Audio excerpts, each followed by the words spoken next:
क्योंकि बचपन से मैं साहिर साहब का बहुत बड़ा मुरीद हूँ। अब क्यों हूँ ये तो खुदा ही जानता है। और पर उर्दू जबान की ओर झुकाव, साहिर, नज़्में, कलाम जो पढ़ के, तो हमारे एक चाचा थे, उन्होंने हमें, चाचा जान ने एक किताब दी थी, परछाइयाँ, साहिर साहब की लिखी हुई, उनमें संकलन था नज़्मों का। वो मेरी कुछ समझ में नहीं आता था, लेकिन पढ़ने में अच्छा लगता था।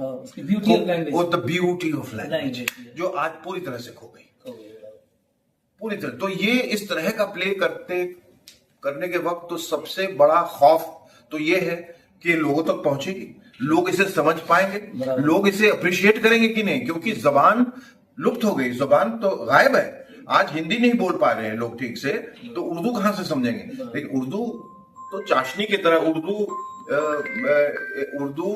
जबान में इतनी खूबसूरती है, अपने आप में बोले तो वो कलाम लगता है कि कोई शेर सुन रहा है। हाँ, तो समझो ना समझो, लेकिन उसको ऐसा जी, अगर ना समझे भी तो भी खूबसूरत अदब है उसमें। हाँ जी, उसकी एक अदायगी है। तो उर्दू अदब की बात बड़ी खूबसूरत लगी, तो वो पढ़ता गया, फिर धीरे धीरे उनको समझता गया, समझ आने लगा। मैंने कहा तो ये साहिर साहब तो इतने बड़े शायर, और क्या गहराई में लिखते हैं ये। और नूरजहां की कब्र, कभी कभी, ताजमहल वगैरह सब हमने पढ़ा, और परछाइयां जो कि उनकी नज्म है, कोई 15-20 मिनट की, जो तो वो पढ़ के मुझे उनके व्यक्तित्व से इश्क हो गया। क्या बात है, ये भी इश्क है। ये भी तो इश्क है ना। ये भी इश्क का वो मतलब नहीं होता हमेशा प्यार।